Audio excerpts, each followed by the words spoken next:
ये कामरान शाह साहब बैठे हैं, इनकी इस सारी सूरत हाल पर राय ये है कि इनकी नज़रें सिर्फ अदालतों पे जाकर रुक रही हैं। अदालत क्या कर सकती है सर? आज जस्टिस सदर मनुल्लाह साहब ने रिमार्क्स तो दिए हैं, दुरुस्त करने की कोशिश तो की है। देखें, अदालत मैं समझता हूँ कि इस तरह के मामला से उनको बिल्कुल इज्तनाब करना चाहिए। हाँ। ऑलरेडी वो इतना ज्यादा अपने आप को उन्होंने सियासी अखाड़ा बनने दिया है कि इस तरह का हर मामला वहाँ चला जाता है जी। और इस सारी चीज जो भी हो रही है, ये जो एक किस्म का इनकी आपस की फ्रिक्शंस हैं इस वक्त मुख्तलिफ सियासी पार्टियों की, और उस रस्साकशी में वो एस्टेब्लिशमेंट को और अदालतों को भी अपनी तरफ खींचना चाह रहे हैं। तो चूंकि अदालतें अपेरेंटली लग रहा है जैसे वो भी इसमें ड्रैग हो रही हैं, तो वो नुकसान फिर अदालतों का भी साथ हो रहा है, वहाँ वो भी कंट्रोवर्सी का शिकार हो रही हैं।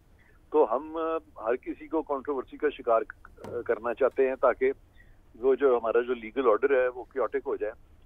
और वो कौन चाहता है कि क्योटिक हो जाए? मुझे तो खुद समझ नहीं आ रही कि ये यहाँ तो इस वक्त टोटल मामला जो है वो हाथ से निकलता जा रहा है, जैसे कि हम एक अनारकी की तरफ शायद जाना चाह रहे हैं। और अगर हम अनारकी से बचना चाह रहे हैं तो फिर ये जो तमाम अहम लोग हैं जो जिनको हम स्टेक होल्डर्स बोलते हैं, उनको चाहिए इकट्ठे बैठ के चंद 5-6 लोग तो आपस में ये मामले तय करें वंस फॉर ऑल। इरफान साहब, ये कोई इंतजामिया जो है कोई नोटिस ले सकती है? कोई कानून के मुताबिक कोई कार्रवाई हो सकती है? देखें, ये कानून में तो बहुत कुछ लिखा होता है। कानून में तो ये भी लिखा होता है कि जो कातिल है उसको भी सजा मिलेगी, जो डाकू है उसको भी सजा मिलेगी, चोर को भी सजा मिलेगी।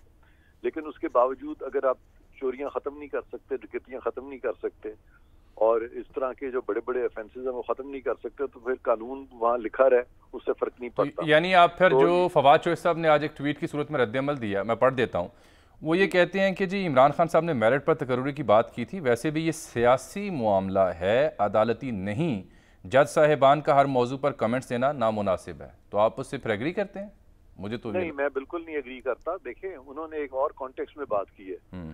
ये लोग तो जो फवाद चौधरी साहब है ना, जब सूट करता है तो अदालत पहुंच जाते हैं, जब नहीं सूट करता तो अदालत नहीं जाते, फिर कहते हैं कि अदालत में जाना गलत है। इन सब के तो डबल स्टैंडर्ड्स हैं।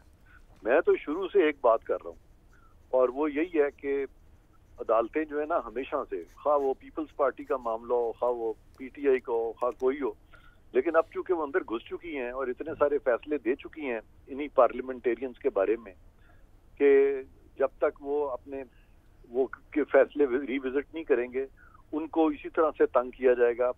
जो राइवल्स हैं वो अदालतों में जाएंगे, अदालतें कह ही नहीं सकेंगी उनको कि आप हमारे पास ना आए। किस मुंह से कहेंगी ये अदालतें?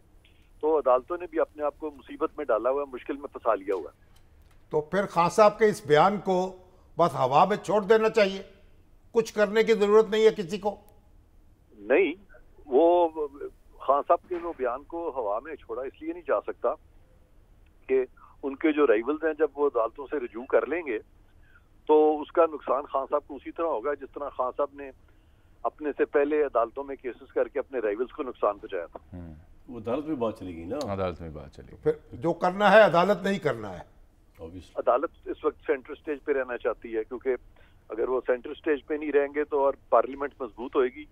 अगर पार्लियामेंट मजबूत होगी तो अदालतें डेफिनेटली फिर वो जिस कदर वो मुतलकल अनान अदालतें बनती जाती हैं मुख्तलिफ औकात में, वो फिर नहीं बन सकेंगी। नहीं, मगर पार्लियामेंट तो आधी तो घर जा चुकी है, आधी बैठी हुई है, तो पार्लियामेंट बेचारी ने क्या करना है? पार्लियामेंट तो पहले वीक है। बस ये बात है आपकी कि अगर पार्लियामेंट इसी तरह से कमजोर रहेगी और आपस में कुछ बाहर है कुछ अंदर है, तो फिर अदालतें ये सारे हुकूमतें चलाएंगी। कोई आप कोई कानूनी मशवरा नहीं है आपके पास? इसमें कानूनी इशू है ही कोई नहीं। इसमें तो ज्यादा कानून क्या होना चाहिए, पार्लियामेंट का क्या रोल होना चाहिए, ये पार्लियामान में तय हो सकता है, ये अदालतों में या मेरे आपके कहने से तय नहीं हो सकता। ठीक, बहुत शुक्रिया। इरफान कादर साहब थे जिनकी एक अपनी ज़ाती राय है इस मामले